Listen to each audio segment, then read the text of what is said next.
Ensuite, est-ce qu'on se renie en votant? Il y a quelque chose, si on me demandait, moi, de voter Le Pen demain, je me renierais. Et je ne le ferai jamais.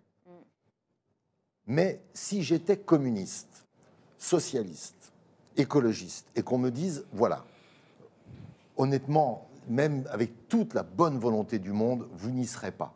Par contre, il y en a un qui peut y être. Est-ce que tu te renies, toi, écologiste, en allant voter pour un programme dans lequel il y a énormément d'écologie, beaucoup plus global que dans ton programme à toi?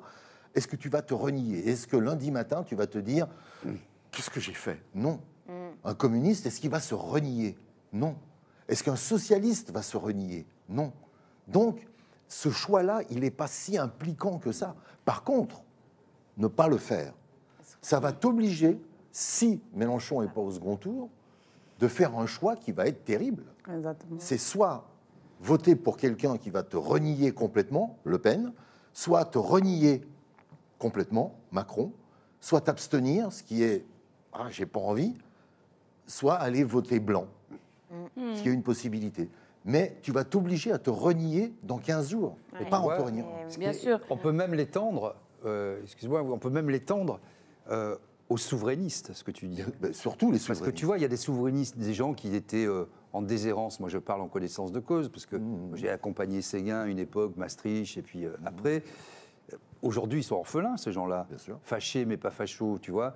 Quelque part, quand Mélenchon parle du non-alignement de la France, c'est important pour ces gens-là. Il y avait un certain gaullisme social. Ils vont où, ces gens? Ils ne peuvent pas aller chez Zemmour. Ça, c'est une usurpation. Quand Zemmour parle du RPR, canal historique, on voit qu'il n'y a jamais mis les pieds.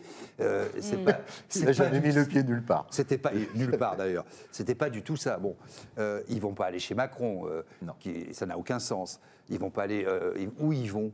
Eh ben, ils peuvent aussi trouver un ancrage, si tu veux, parce que ce qui est défendu, y compris contre la tyrannie sanitaire, tout ce qui s'est passé, des gens qui sont attachés à la liberté et à un patriotisme qui ne soit pas du nationalisme stupide.